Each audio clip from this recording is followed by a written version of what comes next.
Hey everybody, this is Kevin Terry, and today's video is going to be on how to nominate yourself as a national delegate. But before we get into that, I want you to consider becoming a state delegate as well. Now, I can't speak for your state, but in Louisiana, our election meeting is around April. We just pretty much show up and nominate ourselves, and we don't have an election. We just nominate ourselves, and we show up to our state convention, and we vote on issues as delegates. Now, anybody can go to state convention, but only delegates can vote. But this video is going to specifically talk about how to become a national delegate. Let's go ahead and get into that right now. Go to Magazine and click on Current Issues.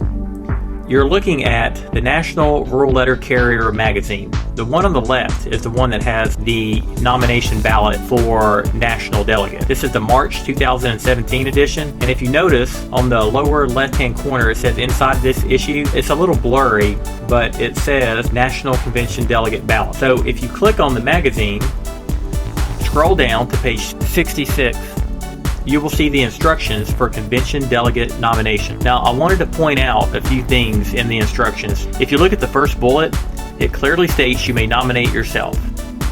If you look at the second bullet, it says completely filled out and send to your state association, and that address of the state association is on the next page, which is page 67. Also, look at section 2A1, eligibility. It's one delegate per 100 union members, plus a delegate at large. Look at section 2A2, only members in good standing may be elected. Now, good standing pretty much just means you have signed up for the union and you have a zero balance. You don't owe any money. Section 2A3, you cannot act in a managerial capacity, so read that paragraph. Section 2B1, it says submit by U.S. mail, and this one's very important. Section 2B2, it says it must be received at least 40 days prior to the opening of your state convention. So make sure you read all of this, but I really wanted to point out, or I really wanted to highlight those sections. We scroll down to the nomination form. The nomination form is pretty much self-explanatory. It says I'm a member of the, and me, I put Louisiana Rural Letter Carriers Association. You put your state, you